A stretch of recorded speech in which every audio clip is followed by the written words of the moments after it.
Salut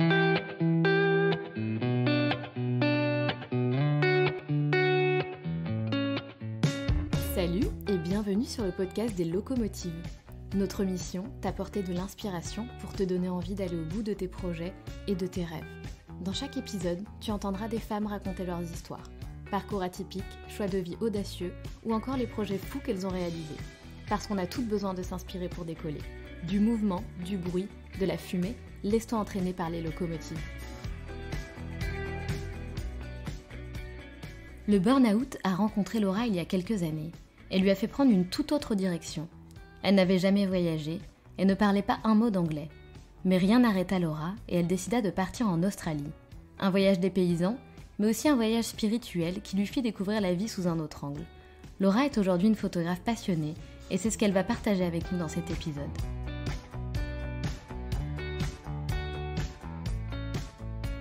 Salut Laura! Salut Sandra! Merci Laura d'avoir accepté mon invitation. Est-ce que tu peux commencer par te présenter s'il te plaît?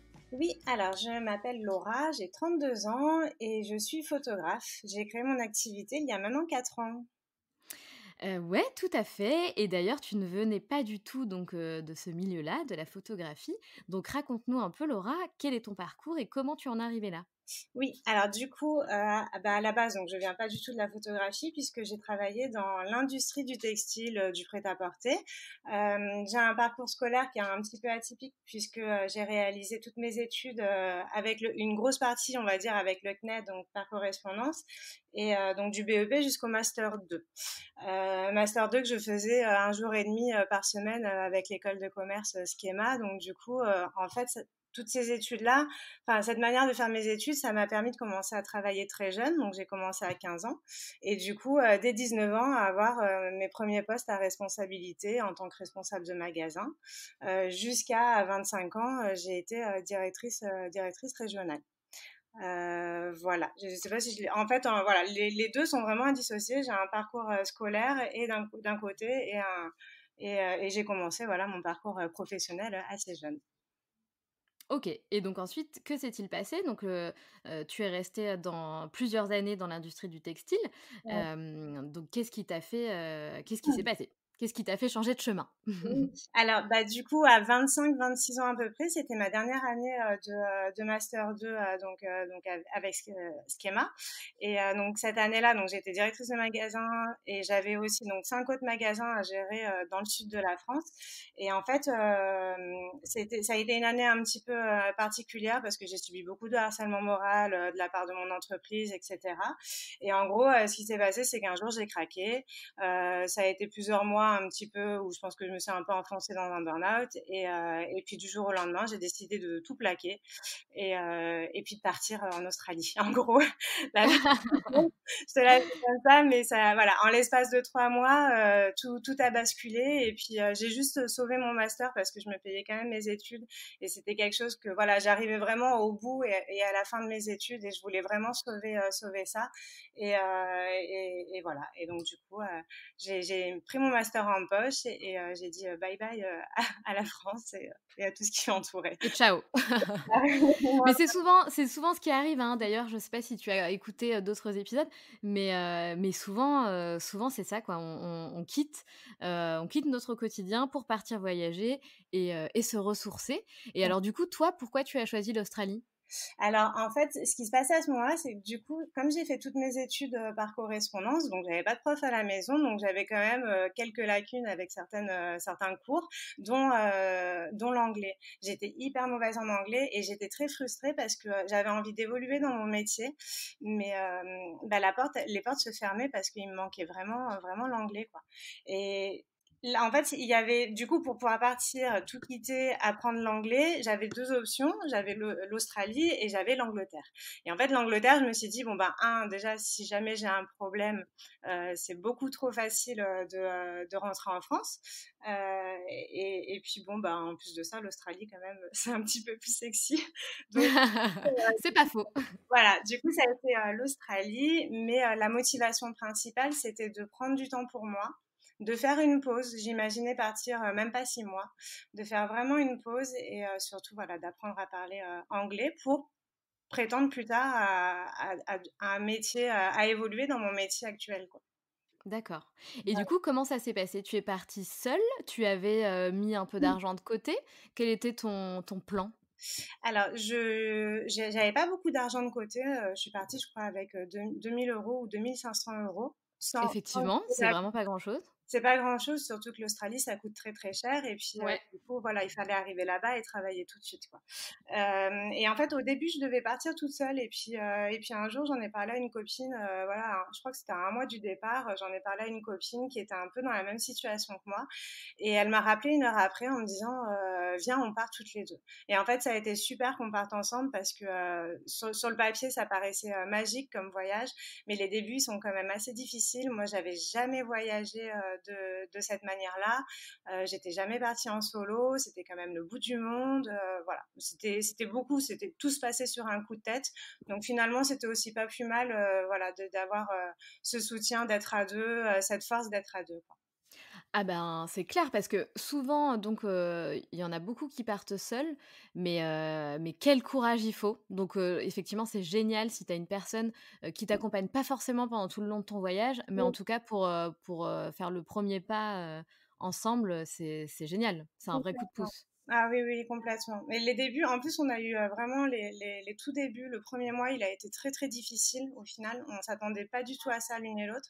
Et heureusement qu'on était vraiment toutes les deux pour se soutenir et avancer, quoi. Ouais, ouais, Ah c'était ben, vraiment important. carrément, carrément, c'est super pour toi. Et du coup, tu avais un objectif spécifique pour ce voyage? C'était quoi ton t tu voulais travailler? Tu voulais simplement te ressourcer? C'était quoi l'objectif principal? Alors, l'objectif principal, c'était, en fait, à ce moment-là, je crois que je savais pas que j'étais venue chercher quelque chose pour moi-même. Je crois que l'anglais était une excuse, alors une excuse entre guillemets, hein, oui et non, puisque, voilà, encore une fois, il y avait cet objectif d'apprendre à parler anglais, mais il y avait aussi cet objectif de prendre juste du temps pour moi je pense que j'avais besoin de me challenger moi-même en dehors d'un point de vue professionnel, si tu veux. Comme j'ai travaillé très jeune, j'ai fait toutes mes études par correspondance. Finalement, j'ai toujours été dans le mood travail, travail, travail. Mais je me connaissais à travers mon travail, mais est-ce que je me connaissais moi-même finalement? Est-ce que je savais ce que j'étais capable de faire toute seule, confrontée à certaines situations, d'un point de vue voilà, personnel? Et j'ai appris énormément. En fait, bah déjà, j'ai commencé à travailler au bout d'un mois dans la restauration. J'avais jamais travaillé dans la restauration. Évidemment, je prétendais pas devenir responsable de magasin à Melbourne, sachant que je savais pas parler anglais. Évidemment, ça me semblait un peu C'est un compliqué. peu compliqué. Mais tu vois, c'est bizarre parce que par contre, je pensais au moins pouvoir travailler en tant que vendeuse ou dans la réserve, faire de la manutention. Enfin, ce métier-là, je le connais quand même depuis plus de 10 ans. Je suis quand même capable d'aller chez Zara à Melbourne et travailler dans les cartons, quoi. Bien sûr. Je jouais plus du tout la carte professionnelle. Je voulais vraiment apprendre à parler anglais et prendre du temps, voilà, pour moi et à la découverte de nouvelles choses.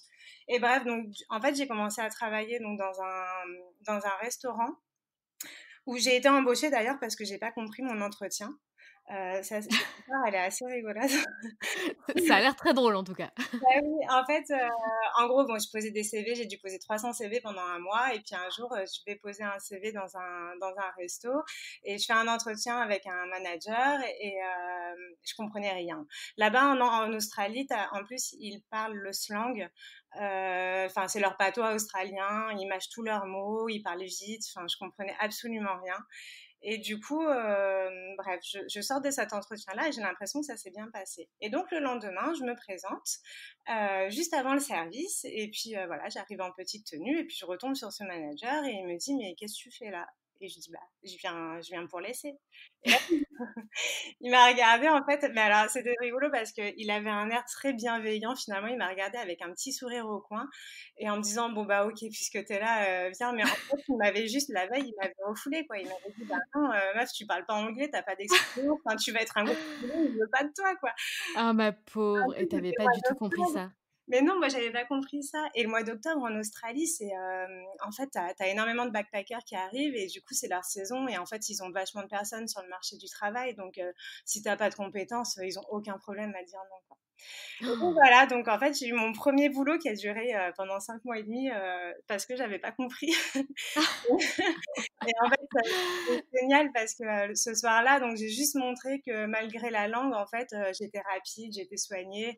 Enfin voilà, ils m'ont vraiment fait confiance. Et du coup, bah, au bout de enfin, petit à petit, j'ai évolué dans ce resto-là. Et à la fin, j'étais chef de rang, quoi. Donc c'est Ah ouais, tu t'es hyper bien débrouillée. ouais, ouais, ouais. C'était un coup de chance, voilà. Bah, ouais, enfin, finalement, pas vraiment. Oui, tu t'es présentée, alors que tu n'aurais pas dû, mais parce que tu as fait du bon boulot, tu vois? C'est parce que Ouais, la motivation, ton dynamisme, donc tu ouais, vois, c'est pas de la chance. Moi, je j'aime pas qu'on dise ça parce que je pense que c'est grâce à toi, tu vois? ouais. C'est grâce à toi, en fait. Bah, C'est pas un coup de chance. ça te montre aussi que certaines barrières qu'on peut se mettre, en fait, au final, elles existent pas. Si t'as pas envie que ces barrières-là, elles existent pas. Et surtout aussi les différences, tu vois. Bon, là, j'avais la barrière de la langue ou la différence, mais finalement, tu peux les surmonter, et tu peux en faire des forces au final. Et du coup, moi, je l'ai vraiment pris comme ça et c'est ce qui s'est passé, quoi. Voilà. Tout à fait. Et alors, du coup, qu'est-ce qui s'est passé ensuite? Parce que tu es restée quand même plusieurs mois, en Et oui, Australie. oui, du coup, alors l'Australie, ça devait durer 6 mois, puisque j'avais prévu, je voulais pas faire un trop gros trou sur mon CV, j'étais très carriériste à l'époque, etc. Et en fait, au bout de 3 mois, déjà, j'ai eu un premier blocage avec la langue, et vraiment, au bout de 3 mois, il y a eu ce déblocage, et je me suis sentie de plus en plus à l'aise. Alors, j'étais pas encore bilingue, hein, mais en tout cas, je me sentais de plus en plus à l'aise, et surtout, voilà, je commençais à me faire vraiment une place. Les personnes avec qui je travaillais devenaient mes amies. J'étais amoureuse de Melbourne. Alors, je suis pas du tout quelqu'un de la ville à la base. J'habitais dans un petit village dans l'arrière-pays niçois. Mais les grandes villes, voilà, à la base, c'était pas du tout pour moi. Mais par contre, Melbourne, je suis vraiment tombée en amour avec cette ville-là. Et du coup, donc au bout de 3 mois, je me suis dit, c'est pas possible, j'en suis à la moitié de mon voyage. Non, je peux pas rentrer dans 3 mois, quoi. Et j'ai commencé à me renseigner pour rester plus longtemps et pour envisager, si jamais je voulais rester plus longtemps, justement de faire mon second visa et du coup de partir en ferme. Il faut que tu travailles, je crois que c'est 3 mois, je sais même plus aujourd'hui, mais il me semble que c'est 3 mois. Tu dois travailler 3 mois en ferme si tu veux obtenir la deuxième année de visa pour l'Australie. Et D'accord. donc j'ai commencé à me renseigner là-dessus, j'ai mis beaucoup de sous de côté. Et en fait, donc, je suis restée 5 mois et demi à Melbourne, où j'avais deux boulots finalement. Je travaillais dans deux restos différents. Je faisais service matin, midi et soir. Euh, Laura, toujours à bloc. Toujours plus. Mais c'était mes potes, en fait, tu vois, c'était les relations que j'avais tissées avec eux. Finalement, j'avais pas l'impression de travailler, j'avais l'impression d'apprendre énormément, mais surtout de partager du temps avec ces personnes qui me poussaient vraiment vers le haut. En fait, l'Australie, enfin, ces gens-là que j'ai rencontrés étaient hyper bienveillants. Tu avais des Australiens comme des personnes, voilà, de partout dans le monde, et on te dit que les Australiens envers les Français, ils sont très racistes parce que les Français se comportent mal, etc., ce qui n'est pas faux. Par contre, ils te laissent vraiment ta chance. C'est-à-dire que si tu montres que tu es motivé, que tu te comportes bien, etc., mais ils vont tout te donner. Et pour moi, c'est ce qui s'est passé. Et donc voilà, bref, à 5 mois et demi, je suis partie en ferme. J'ai eu un contact pour partir travailler en ferme. Et donc, du coup, j'ai quitté Melbourne et j'ai commencé à dormir dans une tente, à avoir de la terre entre les ongles tous les matins, me réveillant à 5 heures du mat. C'est canon ça! Mais attends, tu faisais quoi dans cette ferme exactement? En fait, c'était un centre à Hare Krishna et en gros, on était à peu près une quarantaine de backpackers et il y avait plein de boulots différents. Donc, tu avais les garçons qui faisaient de la construction, qui construisaient une salle de yoga. Moi, le matin, je faisais du picking avec les filles. Donc, du coup, ben, les pommes de terre, soit on faisait de la cueillette, soit on plantait. Et l'après-midi, je faisais des jus de fruits. Et, C'est génial! voilà. Et en fait, en échange de pouvoir loger sur place et en échange de ton visa, et ben, tu travailles gratuitement en faisant ça. Et c'était une expérience de fou parce que c'était pas juste du picking et puis tu rentres chez toi dormir dans une maison normale. En fait, ma maison, c'était une petite tente de une personne et ma vie se concentrait dans un sac à dos, quoi. Toute ma vie, c'était mon sac à dos. Et c'était dingue. Les douches et les toilettes, c'était en extérieur. Il commençait à faire froid parce que c'était le début de l'hiver là-bas. La cuisine était en extérieur. On avait deux pitons qui dormaient au-dessus de la cuisine. Et là-bas, J'adore. je me dis: «Mais en fait, les gars, il y a des pitons au-dessus de la cuisine et personne n'a peur» et ils m'ont Mais c'est répondu: fou, mais vous aviez pas peur? «Mais non», parce qu'en fait, ce qu'ils m'ont répondu, c'est: «Bah, les pitons, c'est pas venimeux, Laura». «Ah oui, d'accord». Ah, all right. Ça peut couper et cetera et en fait, je le voyais en mode parce que comme notre cuisine était en extérieur, hem, on avait des souris qui venaient la nuit et en fait, les pitons, du coup, ils nous mangeaient nos souris. Oh là là, mais ils bougeaient pas? Ouf, Mais c'est fou. voilà. Bon, ça, c'est un peu flippant quand même, hein? Ouais, mais en fait, au début, moi, la première semaine, elle a été hyper difficile, hein. Je pleurais, j'avais jamais dormi en tente de toute ma vie, j'avais peur des araignées, enfin, tout ça, je connaissais pas du tout. C'était Ah ouais. une aventure, mais c'était même mes parents, ils en venaient pas. Enfin, jamais ils auraient parié que je sois capable de faire un truc pareil, quoi. La première Ouais, semaine, pardon, je t'ai coupé. je voulais dire, c'est vraiment l'aventure, tu sais, tu pleures quand tu arrives et tu pleures quand tu pars. Ouais, exactement, c'est un peu comme les C'est ça, c'est Mais ça. ouais, ouais, complètement mais c'était une expérience qui était juste fabuleuse et là, par contre, j'ai vraiment appris, de moi-même et c'est là où j'ai commencé à comprendre ce que j'étais venue chercher en Australie, en fait. C'était pas juste un voyage pour apprendre à parler anglais, c'était vraiment une quête avec moi-même, apprendre à me connaître, savoir qui j'étais, surmonter mes peurs, me challenger et en fait, me rendre compte aussi que, bah, finalement, dans ce monde, on est tout petit et qu'il y a énormément de choses à faire, énormément de choses à apprendre et juste ben voilà kiffer ta vie et t'émerveiller et puis j'avais des comptes à rendre à personne en fait tu vois je crois que c'est ça qui était très important aussi c'est que la seule personne avec qui éventuellement je pouvais avoir des comptes à rendre c'était moi Ouais, ça, c'est hyper agréable, c'est vrai. ouais donc Bah oui, tu as pas de pression, tu as pas mais non de grosses responsabilités, on va dire, à part, ce que tu faisais, mais c'était des expériences finalement extraordinaires, des expériences ouais. humaines, enfin voilà, Et c'était puis que ça du marchait pas si jamais il y avait un échec enfin il pouvait pas y avoir d'échec parce que de toute oui, façon voilà il y avait pas d'échec j'étais pas là pour quelqu'un j'étais pas là pour c'était vraiment des expériences et en fait même ce que je me suis rendu compte c'était avant tu vois donc quand j'avais les magasins j'avais mon amoureux j'avais voilà enfin j'avais pas encore de vie de famille etc mais du coup si tu veux tout se traçait plus ou moins sur le papier où on rentrait dans des cases et en fait, bon, j'avais un certain confort et tout. Et là, je suis arrivée là-bas avec zéro confort. Tu oublies complètement ta féminité, tu te douches à l'eau froide, tu as constamment de la terre entre les doigts, tu es en jogging et en bottes de pluie toute la journée, enfin, tu dors dans une tente, t'as pas de coussin, il fait froid, voilà, tout ton confort, tu le zappes. Et en fait, je me suis rendu compte à quel point je m'étais jamais sentie aussi libre et aussi heureuse que depuis que plus rien ne m'appartenait. Tu vois, j'avais c'est plus rien clair. en fait. J'avais pas d'appartement, même si c'était un loyer à payer ou si j'étais propriétaire, peu importe. J'avais pas d'appartement, j'avais pas de boulot. Enfin, voilà, je travaillais en ferme, mais c'était pas comme un vrai boulot. J'avais pas d'amoureux, j'avais plus rien, quoi. Et c'était génial. Et ça, c'est un pur kiff. Bah ouais, je Ouais, comprends. Je voilà. comprends et c'est souvent, toutes les personnes qui ont vécu des expériences, un peu identiques, c'est ce qu'il en ressort, hein. Oui, Moins on a de comment dire? Moins on accorde d'importance aux choses, plus on est heureux, en fait, hein, mm, finalement exactement. et Exactement. et puis on est heureux en vivant avec rien, en fait. En fait, on va tous finir dans des caravanes et ça sera très bien comme ça. Mais oui, mais oui. Et ça aussi, c'est quelque chose que j'adore. Dès que je vais avec mon chéri, on adore aller camper et juste voilà, se contenter de rien, faire une rando et camper. Et à chaque fois, moi, je suis en plein kiff, quoi. Je suis ressourcée. Et dès qu'on rentre, qu'on arrive un peu sur l'autoroute ou la civilisation, pouf, ça te fait un peu bizarre. Il faut que Ouais. tu t'adaptes, quoi. Ouais, ouais, ouais, ouais, C'est tout à fait. pas mal. Bah, c'est vrai que c'est un vrai bonheur de se retrouver, dans Ouais. la nature, face à soi-même. C'est clair que c'est un vrai kiff. Ouais. Et du coup, tu étais quand même, en Australie, Laura, donc tu étais dans des paysages, enfin, tu as vu des paysages de dingue. Ah oui. Donc est-ce que la photographie est née là-bas? Oui, en fait, alors, il faut dire, j'ai un papa qui est photographe animalier. Donc, si tu veux, depuis toujours, j'ai toujours vu ces photos qui sont magnifiques. Je me suis toujours intéressée à ces photos. Par contre, à chaque fois qu'il a essayé de me mettre un boîtier entre les mains, je me suis jamais intéressée au boîtier. Moi, je faisais pas du tout de photos jusqu'en Australie. Absolument, j'étais pas du tout intéressée par ça. Et en fait, donc évidemment, donc t'arrives en Australie, les paysages s'y prêtent, c'est merveilleux. Tu fais des photos avec ton iPhone, bon, tu commences à être un peu frustrée quand même. Et mon premier Noël toute seule, du coup, mon père il m'a fait un petit clin d'œil. Enfin, je lui ai fait un petit clin d'œil puisque il m'a envoyé de l'argent. Parce que c'est trop compliqué les colis hein, là-bas. Ouais, Plus facile d'envoyer de l'argent.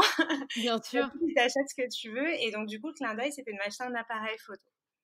Et là, bah, voilà, ma vie a changé depuis ce Noël-là, quoi, clairement. Ah ouais, c'est drôle. Et Voilà. du coup, c'est là où tu as commencé à faire des photos, donc sans formation du coup? Parce que ton Oui. papa n'avait pas eu l'occasion de te former? Et non, pas du tout. On a commencé à partager ça plus tard quand je suis rentrée en France, mais avant ça, non. Donc j'ai acheté mon premier appareil photo le premier Noël, donc j'étais encore à Melbourne. Et en fait, de là, mais vraiment, ça a été, je sais pas, c'est comme si l'appareil photo s'était greffé à ma main, quoi, vraiment. Et donc j'ai commencé à faire beaucoup de photos de paysages, beaucoup de photos de nuit. J'aimais beaucoup le noir et blanc. Et en fait, je me suis très vite intéressée, si tu veux, au côté technique. J'aurais pu m'arrêter au mode automatique et je prends des paysages en photo et puis voilà. Et en fait, vraiment, dès les premières photos, je me suis intéressée à comprendre l'aspect technique et j'ai voulu passer complètement au manuel. Alors, ce qui est pas forcément la meilleure chose à faire quand tu commences à apprendre la photo parce que c'est quand même compliqué quand tu comprends pas du tout la photo. Et tu peux très vite te retrouver bloqué et te dégoûter de ce point de vue-là. Mais moi, j'ai adoré. En fait, je rentrais le soir après le travail et puis je faisais des vidéos, je me mettais des tutos sur YouTube et puis j'apprenais, j'essayais de comprendre, etc. J'étais amoureuse évidemment des couchers de soleil, enfin, je le suis toujours. Mais en Australie, ils sont quand même juste oufissimes. Et du coup, j'allais faire le coucher de soleil et à 4 heures du mat, je rentrais à la maison et puis mes potes, ils me disaient, bah, tu peux repartir faire le lever du soleil, en fait, même. Génial. Ça devait être des expériences, uniques. Tu étais toute seule? J'étais toute seule et je voyais pas le temps passer. Mais je passais Waouh! des heures je faisais le coucher du soleil et après je faisais de la street photo de nuit. Et Ah là là, je passais génial. des heures à marcher dans Melbourne, à me perdre. Et en fait, cette ville, tu te sens tellement en sécurité, peu importe l'heure de la nuit et peu importe les petites rues dans lesquelles tu vas t'enfoncer, tu te sens en sécurité H24. Et du coup, bah, ça, c'était dingue, quoi. Donc, j'étais seule avec mon appareil photo et je voyais pas le temps passer. Et, C'est dingue et surtout c'est drôle parce que du coup, comme tu disais, tu étais quand même dans une petite vie, confortable, sécurité et cetera. Tu avais pas forcément, déjà voyagé seule dans ta vie et encore moins aussi loin. Et là, tu te retrouves à faire des trucs de fou toute seule, des expériences, à vivre dans une ferme, à vivre dans une tente et euh, cetera, à te balader la nuit toute seule avec ton appareil photo. Enfin, juste, tu es devenue une nouvelle Laura, quoi. Ou ah alors la vraie Laura. oui, mais vraiment, c'est exactement ça. Aujourd'hui,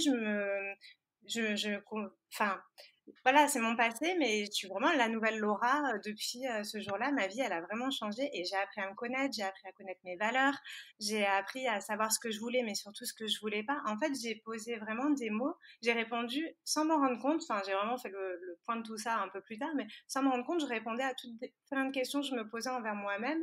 Et ouais, ça a vraiment changé. Ce voyage plus la photo, ça a complètement changé ma vie, quoi. Vraiment. Forcément. Et du Ouais. coup, tu as eu le temps de faire des photos. Tu es restée combien de temps au total en Australie? Pardon, Laura, rappelle-le-moi. Un an, un peu plus d'un an, 1 an et 3 mois, je suis restée. Un peu plus d'un an. Et du coup, Ouais. tu as pratiqué la photo combien de temps en Australie? Bah, du coup, je suis arrivée en octobre, j'ai acheté l'appareil photo en décembre, donc un Ah an, oui, quasiment un an. ouais, quasiment un an. Et Et donc, pardon. et c'est là où tu as mis, où tu as vraiment progressé en photo, où tu as mis en place du coup tous les aspects techniques, que tu voulais sur l'appareil en question. C'est donc pendant cette année-là où tu es vraiment devenue, une «photographe de qualité» entre guillemets? Pas du tout. Ah non, pas du tout, d'accord. OK.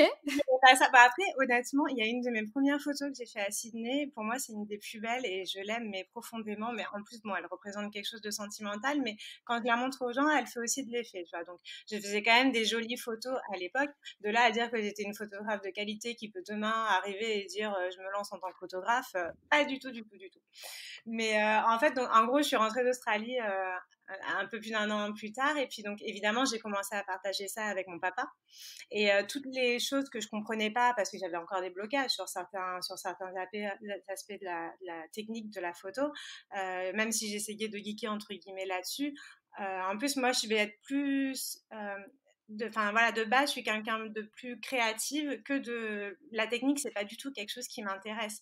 Mais en photo, autant tu peux lâcher ça un petit peu, la technique, la laisser de côté, mais il faut quand même en avoir un minimum, quoi, savoir un minimum. Donc du coup, c'est mon papa qui m'a énormément appris aussi quand je suis rentrée d'Australie. On faisait plein de petites sorties photos, mais sur des thèmes en fait un petit peu différents, tu vois. Par exemple, la pose longue, la photo de nuit, la photo de nature, la photo animalière. Donc voilà, on a fait j'ai fait des petits stages photos comme ça avec mon papa pour me perfectionner. Ça, c'est une vraie chance pour toi, hein. Oui, énormément. Et attends, bah, c'est pas fini, c'est là où c'est génial de vraiment s'entourer des bonnes personnes. Enfin, en fait, c'est même, je vais te dire, c'est ces personnes-là qui sont venues à moi. Bon, évidemment, mon papa était déjà là, mais Évidemment. mon chéri aujourd'hui, je le connaissais déjà d'il y a 15 ans en arrière, mais on était juste des potes à l'époque, on s'était perdu de vue pendant 10 ans. Et en fait, lui, c'est aussi, il a été un tremplin dans cette carrière que j'ai aujourd'hui dans la photo, puisque lui, il était dans la vidéo, il a fait vraiment par contre toutes ses études avec la vidéo. Et il m'a beaucoup accompagnée, il m'a aussi beaucoup poussée au début, puisque moi, je prétendais pas du tout me dire je deviens photographe.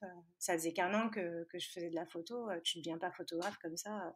Le marché, je le connais pas. Je connais pas les. Oui, bien sûr. Puis Voilà. ça fait toujours peur de se lancer dans un truc qu'on connaît pas, quoi. Eh ben oui, complètement. C'était pas à la base, c'est parce que j'avais écrit sur le papier. Je partais 6 mois en Australie et j'évoluais dans ce que je savais faire. Donc là, je m'étais mis un trou d'un peu plus d'1 an sur mon CV. Et puis maintenant, je voulais quitter le management pour devenir une créative. Enfin, c'était n'importe quoi, tu vois.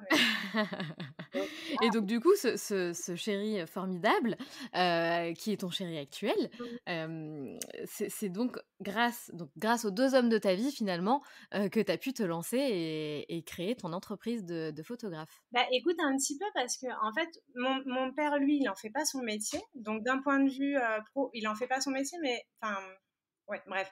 Je vais pas rentrer. On y va y passer 4 heures. Donc, d'un point de vue technique et d'un point de vue, enfin, il m'a énormément apporté. Et en fait, Florian, il est arrivé dans cette période, en fait, si tu veux, quand je suis rentrée d'Australie, je faisais beaucoup de photos de paysages.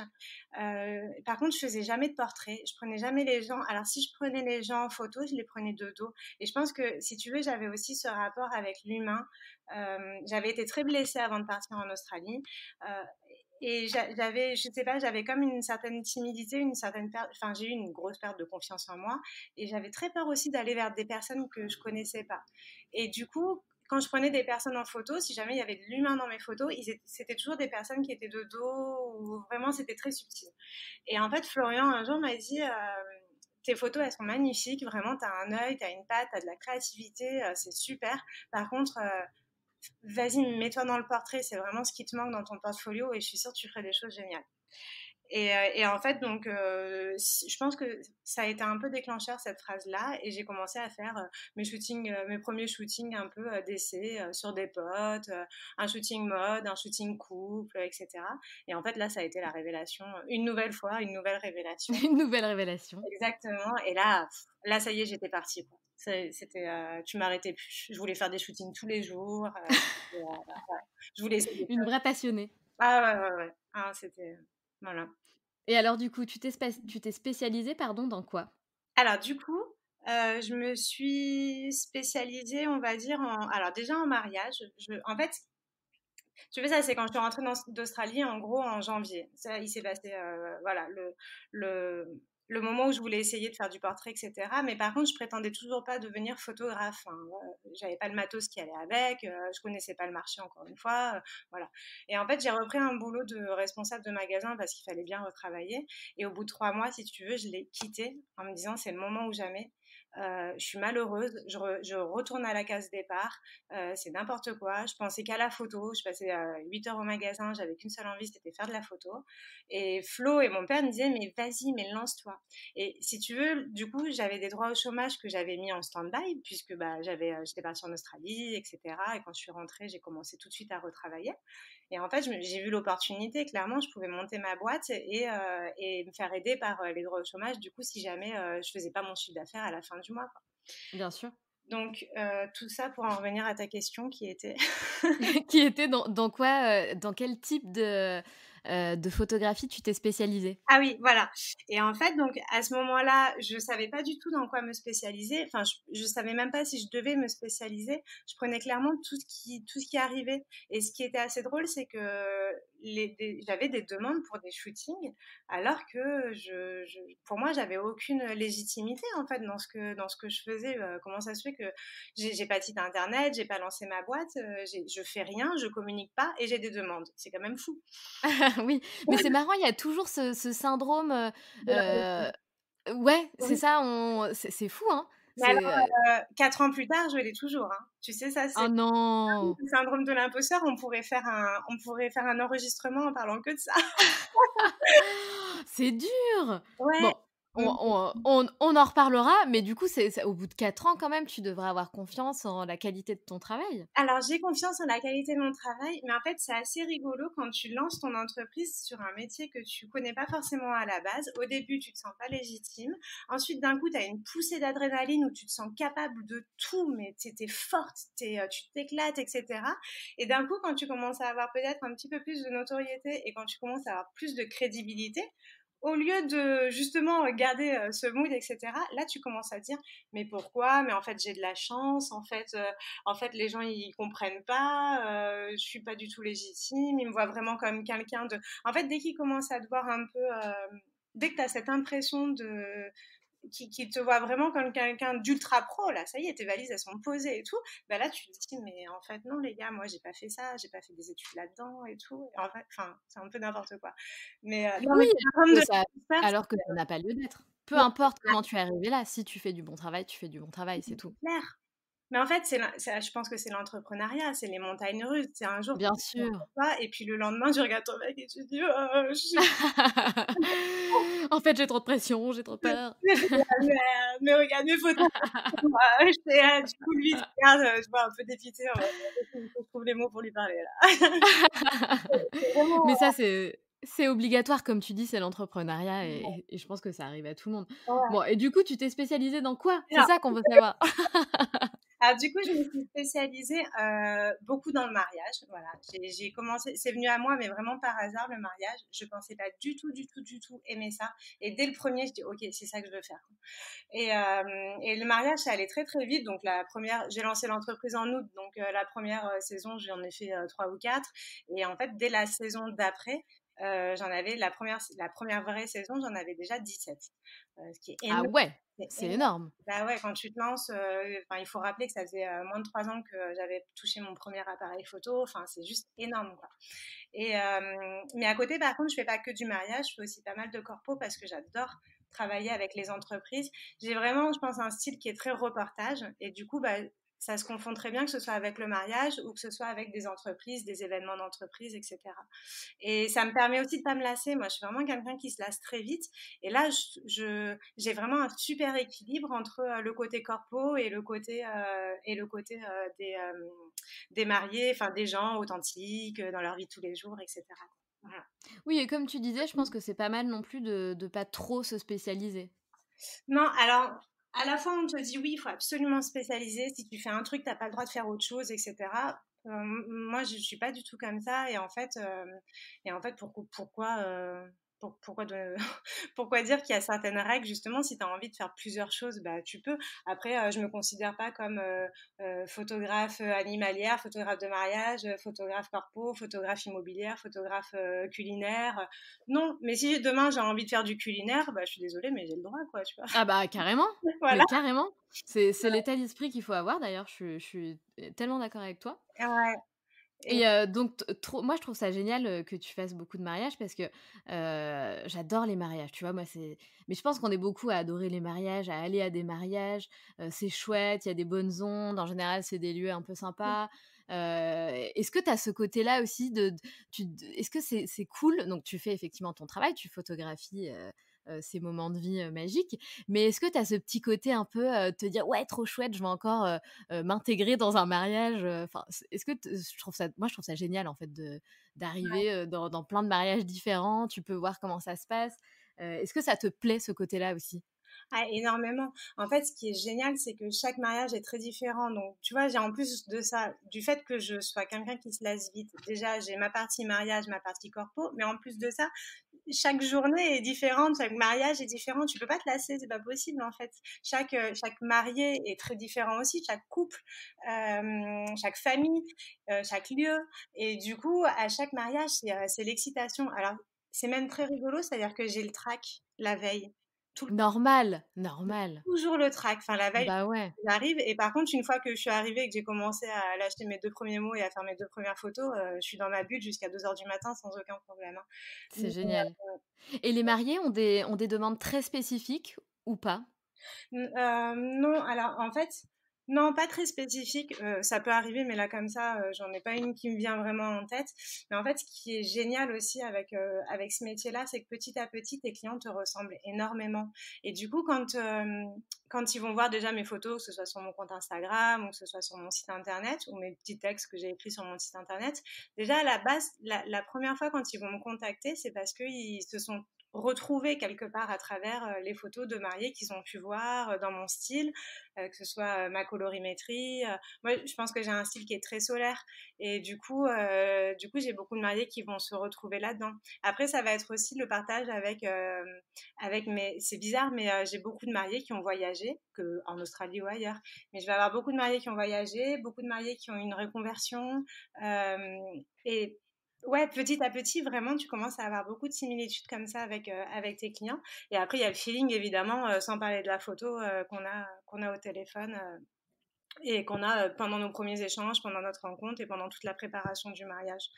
Et de là, j'ai pas forcément de demande très spécifique de la part des mariés parce qu'en fait, ils ont une confiance en moi qui est juste énorme le jour J. C'est pour ça que j'ai ce trac-là aussi. C'est parce que le jour J, ouais, ils me font entièrement confiance et je fais ma vie, quoi. Ouais. Oui, bien sûr. Hein. Et d'ailleurs, ils te contactent parce ils ont vu tes photos et qu'ils ont aimé, donc ça fait sens pour eux de Ouais, travailler, entre guillemets, enfin de ouais. faire appel à toi. Et alors du coup, emmène-nous un petit peu avec toi et emmène-nous dans une journée, shooting mariage, donc rapidement, hein, mais pour nous raconter un peu comment ça se passe parce qu'on en a tous vu des photographes à des mariages, mais on n'a jamais été à leur place. Donc qu'est-ce que ça fait d'être à la place du photographe? Alors, alors, la journée de mariage, donc elle commence déjà avec la petite boule au ventre qui fait que tu as ton trac, hein, comme je disais. Évidemment. Voilà, alors tu arrives dans un moment qui est très intime puisque bah, souvent tu commences avec la préparation de la mariée et du marié, mais enfin c'est plus celle qui compte, c'est vraiment la préparation avec la mariée. Et déjà de là, tu arrives où t'es entouré des témoins, t'es entouré souvent t'as la maman aussi, donc tu rentres direct clairement dans le vif du sujet du mariage. Toutes les témoins sont excités autour, la mariée elle est en mode émotion plus pendant son maquillage, elle essaye de pas pleurer. Là, tu as énormément de photos de détails à faire que j'adore partager ce moment-là. Parce que pendant ce moment, en plus, il n'y a pas juste la mariée, mais tu as aussi tout ce qui va accompagner le mariage. Ce moment-là, je vais photographier les faire-part, je vais photographier les alliances toutes seules, le bouquet tout seul, tous les petits détails, en fait, qui vont faire que le jour où ils vont regarder leur album photo, ils vont avoir ces natures mortes, entre guillemets, tu vois, mais voilà, qui Bien vont sûr. présenter quelque chose. Et en fait, ce qui est beau, et c'est ce que enfin, souvent on prépare le mariage parce que j'essaye d'avoir toutes ces infos-là avant. Mais tu vois, le faire part, c'est important pour moi de le photographier parce que bah, des fois, ça peut être ta grand-mère qui a fait la calligraphie. Et en fait, il y a plein de petits trucs cachés comme ça sur un mariage que toi, en tant qu'invité, tu vas pas forcément savoir, tu vas pas connaître tous les détails. Mais moi, par contre, je connais l'histoire de A à Z, quoi. Je sais à quel moment il a fait la demande, je sais comment ils se sont rencontrés, je sais l'importance qu'a la maman, l'importance qu'a la grand-mère. Voilà, j'ai plein de... Ah, c'est trop chouette. euh, T'as tous les détails. ouais, j'ai des Bah oui. anecdotes de leur vie d'avant, quoi. C'est pas juste une petite journée de mariage, c'est que voilà, il y a tous ces petits détails-là qui sont très forts et qui fait que tu t'attaches. Et moi, c'est ce que je recherchais finalement, je pense, quand j'ai tout plaqué du jour au lendemain, c'était l'humain, c'était l'authentique et c'était l'amour. Et là, mais je suis plus que comblée, quoi. Je me prends une dose d'amour à chaque mariage qui est juste géniale. Et donc, du coup, bref, donc prépa des mariés. Ensuite, tu as ce petit moment hyper stressant parce que la mariée passe sa robe et toi, il faut vite que tu partes, soit sur la cérémonie laïque, soit à l'église pour la cérémonie. Donc là, bon, bah, tu peux être sûr qu'à ce moment-là, l'entrée des mariés, moi, je suis à moitié en train de pleurer derrière mon appareil photo et j'essaye du coup de faire des photos qui soient partout. Ah! Oh là là! Tu dû beaucoup pleurer alors, vu le nombre de mariages que tu fais? Mais je crois qu'il y a pas un mariage où j'ai pas pleuré. C'est pas vrai, Ah c'est ouais. trop beau. Voilà, c'est trop à chaque fois je me dis: «Non mais il faut se détacher, il faut» enfin, tu vois? Après tout, enfin, c'est pas ta famille, tu les co enfin, tu peux pas dire, en fait, tu les connais pas, tu as appris à les connaître pendant plus d'1 an, tu as tissé un lien avec eux qui est juste dingue, donc forcément, tu t'es attaché. Hem, Bien sûr. Moi, en fait, je suis vraiment partie sur ce côté-là où j'ai vraiment mis l'humain. Pour moi, l'humain, il passe avant la photo. Tu vois, je me pointe pas le jour d'un mariage sans avoir appris à connaître mes mariés, sans les avoir vus au moins une fois, même si on n'habite pas à côté, on s'est au moins vu une fois. Du coup, il y a vraiment tout ce côté-là qui fait que tu t'es attaché à eux. Donc, tu peux pas juste ne pas pleurer quand la mariée fait son entrée et que le marié, il est en pleurs. Bah oui, c'est touchant, clairement, ça reste Et alors, si touchant. le marié, il pleure, je te raconte même pas. Alors là, c'est toutes les larmes de mon cœur. Là, c'est le summum, là. Ah, c'est le summum. La grand-mère, la mère de vin, enfin voilà. Bah oui. Et donc voilà, enfin bref, donc cérémonie laïque, cérémonie religieuse. Moi, je suis une grande fan des cérémonies laïques. C'est très personnel, mais après, je trouve ça, j'adore. Puis bon, cérémonie laïque en photo, c'est aussi merveilleux. Les églises, c'est souvent très sombre, la lumière, etc. Tu peux pas non plus faire tout ce que tu veux. C'est souvent un petit peu compliqué avec le prêtre et les cérémonies laïques dans les petits jardins en fin de journée. Enfin, j'adore vraiment. Et j'en ai de plus en plus. J'ai de moins en moins de mariages religieux. Tu vois, je pense encore une fois, tes mariés te ressemblent de plus en plus. C'est vrai et je suis d'accord, je trouve ça magnifique aussi les Ouais. cérémonies laïques. Et après vient le moment du cocktail. Et ça, c'est mon moment préféré. J'adore le moment du cocktail parce que déjà, je vais avoir ma petite séance de couple au coucher du soleil avec une lumière de Provence ou parisienne, hein, peu importe, mais qui est magnifique. C'est le petit moment de complicité. C'est le seul moment de la journée en plus où mes mariés vont se retrouver que tous les deux. En fait, ce moment-là, avant, pendant la préparation, ça les stresse un petit peu parce qu'ils veulent pas forcément passer 3 heures de leur mariage à faire des photos de couple parce qu'ils veulent profiter de leurs proches, etc. Et que bah, tout le monde se fait pas photographier tous les week-ends. Donc, la première chose qu'ils nous disent à chaque fois, c'est nous, on n'est pas à l'aise en photo. Ou alors, c'est la mariée qui l'est un peu plus et pour qui c'est important. Mais du coup, elle me dit toujours, je te préviens, par contre, Bertrand, lui, les photos, c'est mort. Ok, vous inquiétez pas, j'entends ça à chaque mariage. Je Et en fait, ce moment-là, c'est génial parce que dès qu'on commence, dès qu'on s'en va, dès qu'on s'échappe tous les trois, je les mets juste face à face l'un contre l'autre. Je leur dis prenez-vous dans les bras, rapprochez-vous. Je vais faire mes petits réglages. Et en fait, voilà, dans la seconde où ils se sont pris dans les bras, c'est calme, c'est beau, la lumière est belle. Et c'est la première fois peut-être de la journée où ils se retrouvent que tous les deux en amour. Et du coup, Oh, ils c'est sont clair, ça doit complètement dans être leur bulle. Voilà. oh, trop beau. Là, j'ai plus rien à faire. Franchement, je fais mes photos, mais j'ai quasiment rien à faire, j'ai quasiment rien à leur dire. Ils se font des petits bisous, ils se prennent dans les bras, ils papotent, ils respirent. Enfin, du coup, c'est très spontané, quoi. Et voilà, ça, c'est trop beau, c'est trop romantique. Ah ouais, en tout cas, je trouve que tu as bien réussi à nous à nous partager ce petit moment hyper délicat. Ouais, ouais, J'adore. c'est important. Non, ouais, ils sont dans leur bulle et du coup, moi, bah, je suis toujours dans ma bulle comme je l'étais depuis le matin aussi. Donc, et après, tu as toutes les photos du cocktail justement où la lumière, elle est trop belle, c'est le coucher du soleil et là, tu te régales avec les photos des invités. Du coup, les invités, ils sont pareil détendus, une petite coupe de champagne à la main. C'est clair. Ils sont pas vus depuis longtemps et là, tu as des portraits mais trop beaux à faire, des bébés, des enfants. J'adore les enfants d'honneur. Voilà. Le cocktail, En tout cas, on te sent, hyper passionné par ton métier. mais oui, mais écoute, je suis en manque parce que là, avec le confinement, j'ai fait mon premier stage de la saison la semaine dernière. Je suis grave en manque, donc Ah, c'est pour ça alors. C'est encore pire, c'est décuplé, tu es décuplé ouais, là, au niveau de tes émotions. non, non, mais Bah ouais, forcément avec le confinement, pas évident, clairement. non, Mais ouais, c'est un métier qui est superbe, comme on le disait, en plus toi qui participes, qui t'infiltres, dans des moments de vie, hyper importants pour les gens, ça ouais, rajoute beaucoup d'émotions, ouais. Mais en fait, c'est c'est ça qui clair. est génial, tu vois, c'est de s'infiltrer. C'est-à-dire qu'à part la séance couple, évidemment, où tu es à côté d'eux, ils savent que tu es là, mais tout le reste de la journée, ils savent pas où tu es, quoi. Et ça, c'est trop bien. Tu es vraiment une petite souris. En plus, moi, je suis un peu cascadeuse et aventurière, donc à tout moment, tu me retrouves en haut de la Dans l'arbre. ah ouais, complètement.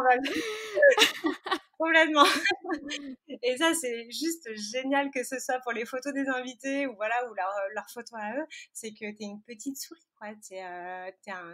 T'es ou une espionne. Enfin, moi, je préfère le dire une petite souris, c'est super mignon, mais voilà. Et tout ça, bah, du coup, t'as que des sourires qui sont hyper spontanés. T'as rien qui est posé là-dedans. Donc, c'est magique. C'est clair, j'imagine. Mm. Et toi, Laura, est-ce que tu aimes être photographiée? Pas du tout. Ah, évidemment, c'était sûr. C'est comme, c'était sûr. Faut qu'un photographe réponde pas du tout. Moi, je déteste Ah ouais, être photographiée. ouais. Et j'ai un sourire qui est très forcé, et ça depuis toute petite. Et du coup, je suis très mal à l'aise, j'aime pas du tout. Mais j'ai prévu de faire l'exercice. Il y a une photographe que j'adore, qui était à Paris et qui a déménagé dans le sud. Et j'ai prévu de faire cet exercice-là à l'automne avec elle et de faire une séance portrait. Alors, je sais pas, je te raconterai ça plus tard. Mais parce que Et c'est une photographe qui t'a inspirée, Laura, sur ton travail actuel?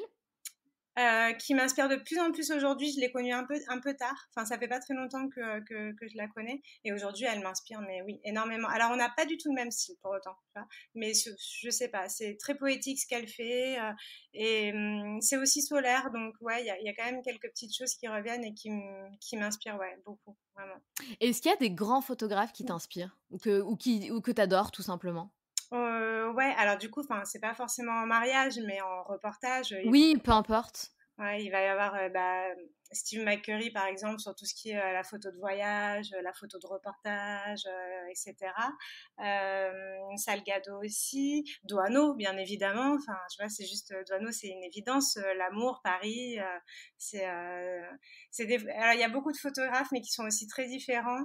Et il y en a un que j'aime énormément, mais là, du coup, ça va se rapprocher de mon papa. C'est Vincent Munier, c'est un des plus grands photographes animaliers au monde pour moi, clairement. Et ce qu'il fait, c'est merveilleux. Et en fait, c'est pas, encore une fois, tu vois, c'est là où ces personnes-là, enfin, ces photographes-là, c'est pas juste la photo qui est important.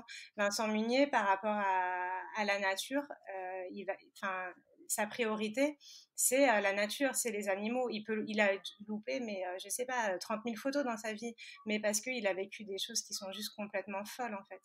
Et que la photo, ben, c'est le petit supplément, quoi. Avant ça, il y a le respect des animaux, il y a le respect de la nature, et puis bah, si jamais là tu déranges pas tel ou tel animal, bah vas-y, c'est bon, tu peux cliquer, mais sinon c'est ton œil, quoi. C'est ce que tu gardes à toi dans ta tête. La photo, elle est juste dans ta tête, quoi.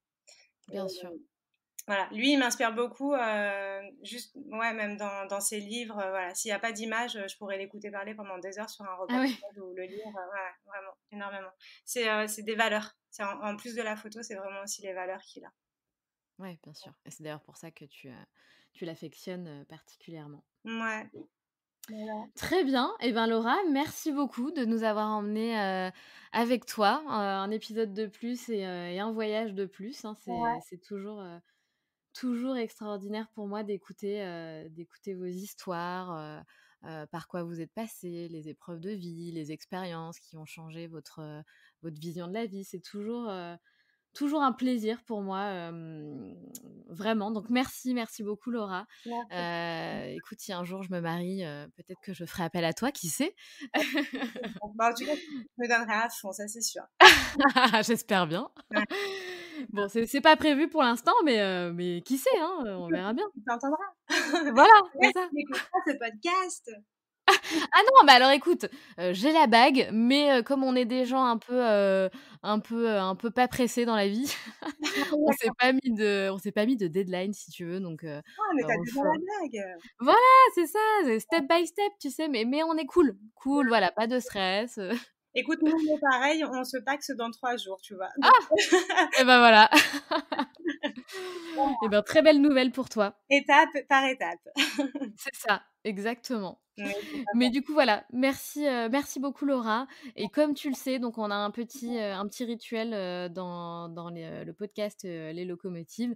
Donc, est-ce que tu as envie de partager avec nous une phrase qui te guide dans la vie ou bien un conseil?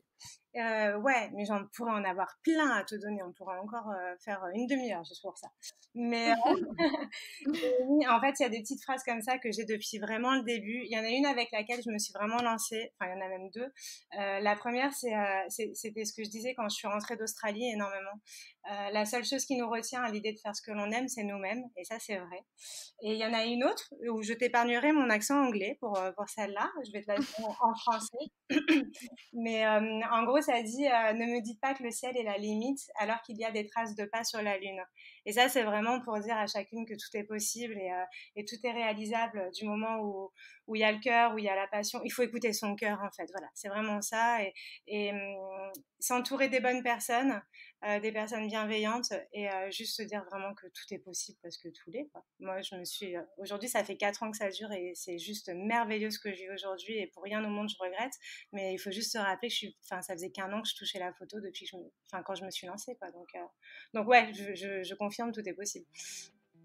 Tout est possible, ouais, c'est vrai. Vraiment. Merci beaucoup Laura et à très bientôt. Merci à toi Sandra, à bientôt.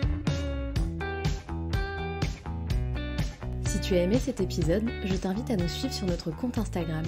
Si cela t'intéresse, tu peux aussi rejoindre le groupe d'entraide à la réalisation de projets sur Facebook qui s'intitule les Locomotive Group. Et pour finir, si tu le souhaites, tu peux également me laisser un commentaire et 5 étoiles sur l'application Apple Podcast, ce qui m'aiderait fortement à donner de la visibilité au podcast et à le faire connaître. Merci beaucoup